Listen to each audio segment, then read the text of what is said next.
বিগত দিনত যদি আমি চাওঁ চৰাইদেউত অনুষ্ঠিত হৈছিল কেন্দ্ৰীয় কাৰ্যনিৰ্বাহক সভা কংগ্ৰেছৰ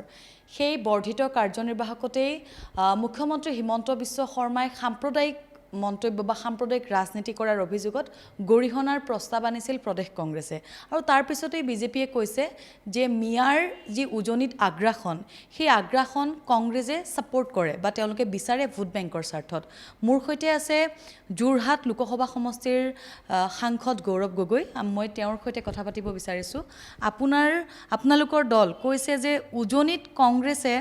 আগ্ৰাসন বিশেষ সম্প্ৰদায়ৰ আগ্ৰাসন তেওঁলোকে বিচাৰে এই কাৰণে ভোট বেংকৰ স্বাৰ্থত কি কয়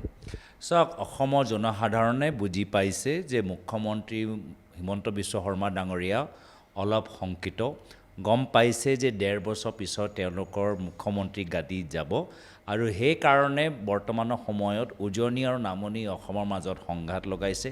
কেতিয়াবা আহোম আৰু মাৰৱাৰীৰ মাজত সংঘাত লগায় কেতিয়াবা কুজৰাজবংশী আৰু বড়োৰ মাজত সংঘাত লগায় কেতিয়াবা কাৰ্বি আৰু আদিবাসীৰ মাজত সংঘাত লগায় আৰু আমাৰ এটাহে উদ্দেশ্য যে মণিপুৰ দৰে আমি অসমক জ্বলিবলৈ নিদিওঁ অসমৰ ভিতৰত বিভাজন হ'বলৈ নিদিওঁ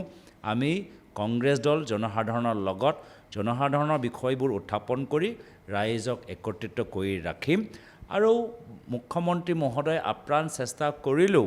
অসমৰ জনসাধাৰণ তেওঁলোকৰ সাম্প্ৰদায়িক জালত ভৰি নিদিয়ে যোৰহাটৰ পৰা আপুনি জয়ী হৈ আহিছে মাৰ্জিন বৃহৎ এটা ব্যৱধানত আপুনি জয়ী হৈ অহাৰ পিছতো এই টেকটো কিয় আছে যে কংগ্ৰেছক সেই বিশেষ সম্প্ৰদায়ে ভোট দিয়ে এতিয়াও সেই টেকটো সেই কথাখিনি কৰবাত বিজেপিয়ে এতিয়াও প্ৰচাৰ কৰিব বিচাৰে এই বস্তুটো কেতিয়া আঁতৰ হ'ব আপোনালোকৰ কংগ্ৰেছ দলৰ পৰা তো বিজেপিক সুধিব লাগিব টেগটো আমি লোৱা নাই টেগ তেওঁলোকে দিবলৈ বিচাৰিছে এইটো তেওঁলোকৰ পৰম্পৰা কেতিয়া পৰা তেওঁলোকে টেগ লগাই আছিলে প্ৰথমে কৈছিল এনআৰচি আনক আমি কংগ্ৰেছে এনআৰচি আৰম্ভ কৰিলে তাৰপিছত এনআৰচি কি হ'ল এনআৰচি আজিকালি আমি গোটেই আমি তথ্যবোৰ আমি কিয় নাপাওঁ আৰু এই ক্ষেত্ৰত আমি দেখা পাইছোঁ যে বহুতৰ লগত অন্যায় হৈছে বহুত আমাৰ বঙালী মানুহ এনআৰচি বা জেনুইন ভাৰতীয় নাগৰিক এনআৰচিৰ পৰা বঞ্চিত কিন্তু তেওঁলোকক ন্যায় কিয় দিব পৰা নাই তো সেইকাৰণে যেতিয়ালৈকে বিজেপি থাকে তেতিয়ালৈকে তেওঁলোকে সাম্প্ৰদায়িক ৰাজনীতি চলাই থাকিব অপপ্ৰচাৰৰ ওপৰত নিৰ্ভৰ মোকতো দুখ লাগে তেওঁলোকে হিন্দু ধৰ্মৰ কথা কয় কিন্তু অপপ্ৰচাৰ আৰু ভয় ওপৰত তেওঁলোকৰ গোটেই ৰাজনীতিটো নিৰ্ভৰ মানুহে গম পাইছে মানুহে আজিৰ তাৰিখত বুজি পাইছে যে এখন চৰকাৰ মাত্ৰ ভাল দিন আনিছে নিজৰ কাৰণে আদানী আম্বানীৰ কাৰণে মুখ্যমন্ত্ৰীয়ে লগতে তেওঁলোকৰ কিছু ঘনিষ্ঠ মন্ত্ৰীসকল আগতকৈ আৰু ধনী হৈছে আৰু অসমৰ জনসাধাৰণৰ ঘৰৰ ওপৰত স্মাৰ্ট মিটাৰ লগাই এই গোটেই চৰকাৰৰ ধাৰ আমাৰ জনসাধাৰণৰ পৰা তুলিবলৈ বিচাৰিছে আৰু এটা কথা বিগত দিনকেইটাত যদি আমি চাওঁ অসমত ট্ৰেডিঙৰ যিটো চৰ্চা হাজাৰ হাজাৰ কোটি টকা কেলেংকাৰীৰ প্ৰসংগ আজিৰ দিনটোত গৌৰৱ গগৈৰ নামটো বিজেপিৰ বহু কেইজন নেতাৰ সামাজিক মাধ্যমত তেওঁলোকে দিব বিচাৰিছে যে আশে পাশে আছে সুমি বৰা এই ধৰণত আপোনাৰ নামটো সাঙুৰ খাইছে আপুনি নিশ্চয় কথাখিনি গম পাইছে নিশ্চয় কিন্তু মোৰ সম্পৰ্কে বিজেপি যোৱা যোৰহাট লোকসভা নিৰ্বাচনৰ সময়তো যথেষ্ট অপপ্ৰচাৰ চলালে মোৰ খুৰাৰ মাজতো বিভিন্ন ধৰণৰ বাতৰি তেওঁলোকে ওলালে জনসাধাৰণে এইবোৰ চব বিশ্বাস নকৰে জনসাধাৰণে জানে যে বিজেপি মাত্ৰ নিজৰ বিফলতা তেওঁলোকে লুকাই আছে অসম আৰক্ষীক কিয় আজি বাকীসকলক ধৰিব পৰা নাই বাকী যি বৰ্মন আছে আৰু কিছুমান ডাঙৰ ডাঙৰ মানুহবোৰ আছে কিয় ধৰিব পৰা নাই এইখিনি যে ইমান দিন কেনেদৰে লুকাই থাকিলে তেওঁলোকৰতো কোনো এক্সপাৰ্ট নহয় তথাপিও অসম আৰক্ষীসকল এতিয়া সকলোৱে আজি মোক দুৰ্ভাগ্যজনক কথা যে অসম আৰক্ষীসকলৰ প্ৰতি মানুহৰ যে আস্থা বা যি বিশ্বাস এই ধৰণৰ কেছত য'ত বহুত দিনৰ পিছত এজনহে ধৰা পৰিছে বাকীখিনি এতিয়াও মানে তেওঁলোকে ধৰা পৰা নাই তো অসমৰ আৰক্ষীসকলৰ প্ৰতি মানুহৰ আস্থা অলপ কমি গৈছে আৰু অসমৰ আৰক্ষীসকল জ্যেষ্ঠ যিসকল ডাঙৰ ডাঙৰ পষ্টত বহি আছে তেওঁলোকে নিজে বিচাৰ কৰা উচিত তেওঁলোকে মাত্ৰ মানে কাষ্টাডিৰ পৰা পলোৱা মানুহকে গুলি মাৰিবলৈ তেওঁলোকে পাৰে নে ইণ্টেলিজেন্স জৰিয়তে সময়মতে এইখিনি মানুহ ধৰিবও পাৰে আৰু লগতে আজি আমাৰ অসম চৰকাৰৰ দিনত যেতিয়া আমাৰ কংগ্ৰেছৰ চৰকাৰ আছিল আমি গোটেই আইন এটা বনাইছিলোঁ এই ধৰণৰ স্কেম নিয়ন্ত্ৰণ কৰিবলৈ গোটেই এটা আইন আমি বনাইছিলোঁ সেই য'ত হ'ল আমি বৰ্তমান চৰকাৰে নিজৰ এটা আত্মমন্থন কৰিব লাগে যে আইন থকা স্বত্তেও তেওঁলোকে আইন ৰূপায়ণ কৰাৰ ক্ষেত্ৰত কিয় ব্যৰ্থ হ'ল সেইটো না কিন্তু SIT-টো গঠন কৰিলে ধৰিবলৈ কিন্তু ইমান দিন তেওঁলোকে চলালে কেনে ইমান কোটি টকা হ'ল কেনেকৈ ইমান যে কিছুমান আনৰেজিষ্টাৰ্ড কামবোৰ যে হৈছে ইমান পৰ্যায়লৈকে কেনেদৰে পালে তো তেওঁলোকৰতো গোটেই তেওঁলোকৰ এটা কি কয় আমাৰ আইনৰ জৰিয়তে ৰেজিষ্ট্ৰেশ্যন কৰাব লাগিছিল সকলোৱে ৰেজিষ্ট্ৰেশ্যন কৰাইছে নে নাই কৰোৱা DC লগত ৰেজিষ্ট্ৰেশ্যন কৰাব লাগে কিয় তেওঁলোকে কৰোৱা নাই সেইকেইটা কোন DC আছিলে কোন জিলাত আছিলে তো যেতিয়া আইন আছে আইন যেতিয়া ফেইলিয়ৰ হয় তেতিয়াতো চৰকাৰে প্ৰথমে নিজৰ ফেইলিয়ৰটো স্বীকাৰ কৰিব লাগে তো এনে ধৰণৰ অপপ্ৰচাৰ সেইটোৱে চৰকাৰে আজি বাৰম্বাৰ ডিষ্ট্ৰেক্ট মানুহক কেনেকৈ আমি বিভ্ৰান্তিত পেলাব পাৰোঁ সেইটোৱে তেওঁলোকৰ একমাত্ৰ এটাহে অস্ত্ৰ এইবোৰ চব কৰি মই ক'ব পাৰোঁ যে 1.5 বছৰ পিছত তেওঁলোকৰ চৰকাৰ যাব যদি তেওঁলোকে ভাবে গোটেই তেওঁলোকৰ ক্ষমতা তেওঁলোকৰ মুখ্যমন্ত্ৰী চকীত বা মন্ত্ৰীৰ চকীত আছে পৰৱৰ্তী সময়ত অসমৰ জনসাধাৰণ দেখাই দিব যে ক্ষমতা কোনো চকীত নাই ক্ষমতা জনসাধাৰণৰ এটা আঙ্গুলিত আছে যি আঙ্গুলি যেতিয়া EVM বাটনত টিপিব কাবাক বহাবও পাৰে কাবাক নুমাবও পাৰে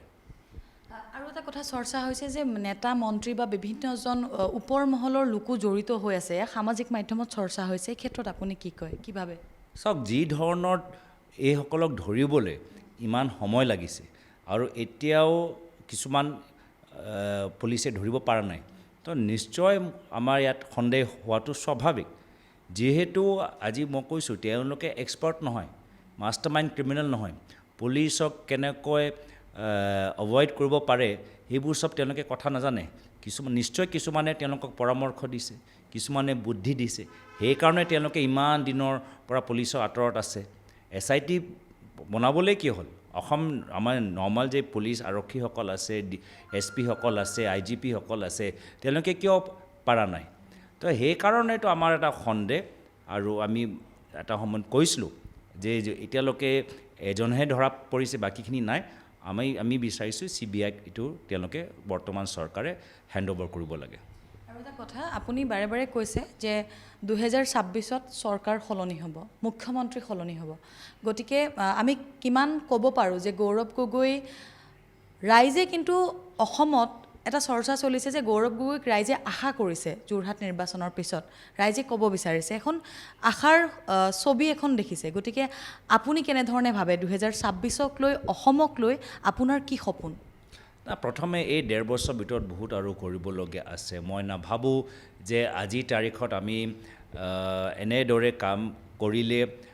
ৰাইজৰ আশীৰ্বাদ আমি ল'বলৈ সক্ষম হ'ম আৰু বহুত কৰিবলগীয়া আছে সেই দুৱাৰটো এতিয়া মুকলি হৈ গ'ল আগতে হ'ব পাৰে কিবা কাৰণত আমাৰ আৰু জনসাধাৰণৰ মাজত কিবা এটা গেপ এটা আহি গ'ল যাৰ ফলত আমি প্ৰায় 10 বছৰ হ'বলৈ গৈ আছে যে আমি বিৰোধী দল হিচাপে আমি ভূমিকা গ্ৰহণ কৰিলোঁ এই সময়ত নিজকে খুব আমি শুদ্ধ কৰিব পাৰিলোঁ আমাৰ পৰা যিসকলে কংগ্ৰেছ কৰিব পৰা নাই বা তেওঁলোকৰ আৰু ধৈৰ্য নাই তেওঁলোকে আমাৰ দলটোক এৰিলে আৰু তেওঁলোকে গৈ এতিয়া BJP দলটোক আৰু অস্থিৰ কৰি ৰাখিছে তো বৰ্তমানৰ সময়ত অসমৰ ৰাইজৰ হৃদয়ৰ ভিতৰত সোমাবলৈ আমি এটা সুযোগ পাইছোঁ তেওঁলোকে নিজৰ হৃদয়ৰ দুৱাৰ মুকলি কৰিছে আৰু এতিয়া আমি আৰু ভিতৰত সোমাবলৈ আমাক চেষ্টা কৰিব লাগিব গাঁৱৰ ভিতৰত সোমাবলৈ আৰু চেষ্টা কৰিব লাগিব অসমলৈ আপুনি আহিব না অসমতো মই আছোঁ মই ক'ত এতিয়া মই যেতিয়া মোৰ পাৰ্লামেণ্ট নচলে মইতো ইয়াতে আছোঁ পাৰ্লামেণ্ট যেতিয়া আমাৰ চলি থাকে দলে মোক এটা দায়িত্ব দিছে উপদলপতি হিচাপে আমাৰ বৰ্তমান দলপতি ৰাহুল গান্ধী ডাঙৰীয়াৰ লগত মই কাম কৰিবলৈ এটা সুযোগ পাইছোঁ তো নিশ্চয় যি সময়ত সদন চলি থাকে সেই সময়ত মই দিল্লীত থাকিম আৰু সদনৰ বাহিৰত মই সদায় অসমৰ মাজত আছিলোঁ ইয়াৰ পূৰ্বে আগতে মই নিজৰ লোকসভা সমষ্টিৰ ভিতৰত বেছি সময় দিছিলোঁ কিন্তু এতিয়া উপদলপতি হিচাপে বিভিন্ন আমাৰ যেহেতু নিৰ্বাচন আহি আছে আমি সকলোৱে যে প্ৰস্তুত একত্ৰিত আমাৰ সংগঠন ভালদৰে দলে আমি সৈনিক হিচাপে আমি সকলোৱে আমি বিচাৰোঁ যে আহা উপনিৰ্বাচনৰ ভিতৰতো আমাৰ ফলাফল ভাল হওক সেইকাৰণে বিভিন্ন অঞ্চলত আমাৰ যোৱাটো উচিত আপোনাক নুসুধে এইটো কথা সাধাৰণতে বেলেগে মই আপোনাক আজি একেবাৰে স্পষ্টকৈ সুধিছোঁ মুখ্যমন্ত্ৰী হোৱাৰ মন 2026ত আপোনাৰ আছেনে নাই যদি আপোনাক দলে দিয়ে মুখ্যমন্ত্ৰী বা কেনেধৰণে আপুনি গোটেই বিষয়টো চাব মুখ্যমন্ত্ৰী হ'বনে গৌৰৱ গগৈ চাওক প্ৰথম আমাৰ লক্ষ্যটো স্পষ্ট প্ৰথম লক্ষ্য হৈছে যে বিভাজনকাৰী ৰাজনীতি আমি আহা বিধানসভা নিৰ্বাচনত অসমৰ পৰা বিদায় দিব লাগিব এই অহংকাৰী ৰাজনীতি অসমৰ পৰা বিদায় দিব লাগিব এই দুখীয়া মনক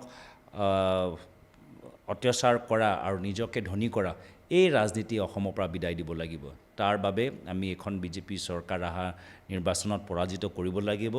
যাৰ ফলত এই যে সময় আমাৰ ওচৰত আছে বহুত কাম কৰিবলগীয়া আছে তো আমাৰ গোটেই লক্ষ্য আৰু গোটেই কেন্দ্ৰ বৰ্তমানৰ সময়ত আমি কেনেদৰে আগবাঢ়ি যাব পাৰোঁ তাৰ ওপৰত থাকিব লাগে আৰু সেয়া মই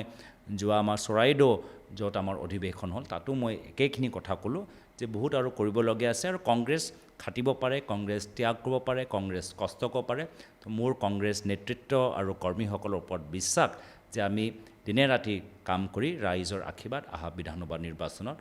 লাভ কৰিবলৈ সক্ষম হ'ম শেষত মোৰ এটা প্ৰশ্ন আপোনালৈ বিগত কেইটামান দিনত কংগ্ৰেছৰ সভাপতি সলনি হোৱাক লৈ এটা চৰ্চা হৈছিল কেইগৰাকীমান বিধায়কে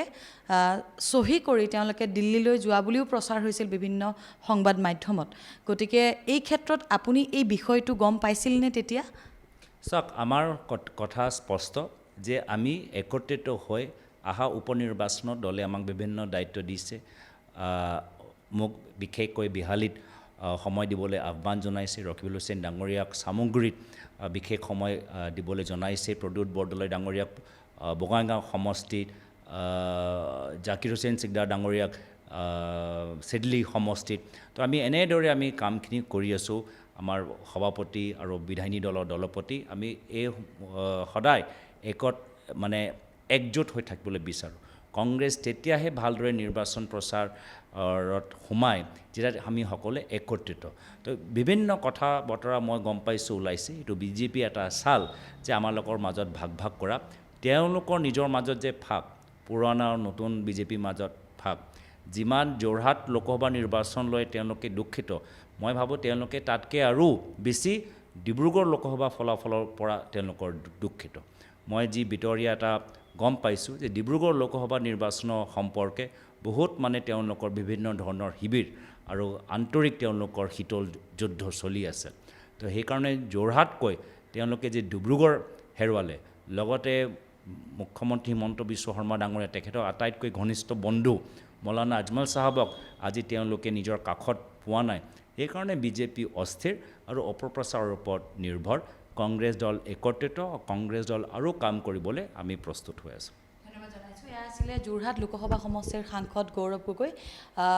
ধন্যবাদ মোৰ সতীৰ্থ আছিল গণেশ কলিতাৰ সৈতে মই জবা দাস NKTV+